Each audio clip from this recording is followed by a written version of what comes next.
Good morning, beloved friends. Hey, I was going to go on about simplicity as resistance today.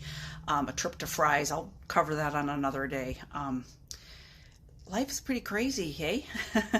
So I last minute change of plans here from simplicity to resistance to I want to talk about grief.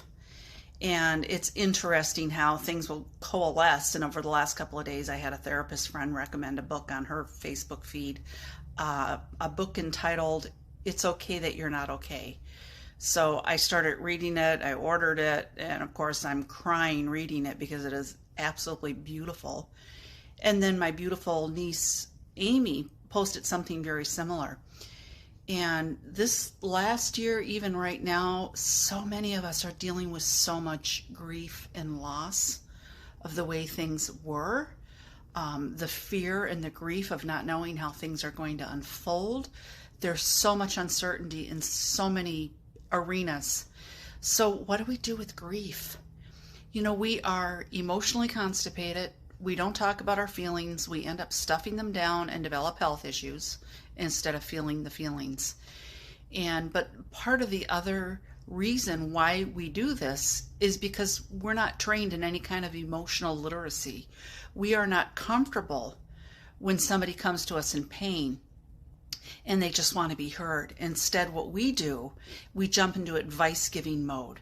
We jump into our own projections, or we minimize. Well, you think that's bad. Well, at least you can have another child. Look on the bright side. Oh my God, people, they're grieving. I'm grieving. You're grieving. Can we just sit with one another? I know it's uncomfortable. It's like, when I'm working out a muscle in the gym and it hasn't been worked, it hurts. It's uncomfortable. But we have got to learn to be able to sit with this, not only with ourselves, but with one another, because this is where the healing is going to come. And this is something that Amy wrote, and it was in that book that I started reading. And that is, you know what? Don't commend me for my strength. Don't commend me for my resilience. Nice effort. And I know, oops, did I just go dead? I know I've done the same thing.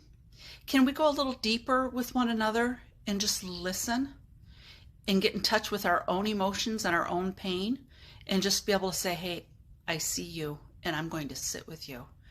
So I hope today, if you are going to encounter somebody who's wounded, who's hurting, as are you going to be aware of your own woundedness and your own hurts, please deal with yourself lovingly, gently, allow the emotions, allow the grief, have a cry.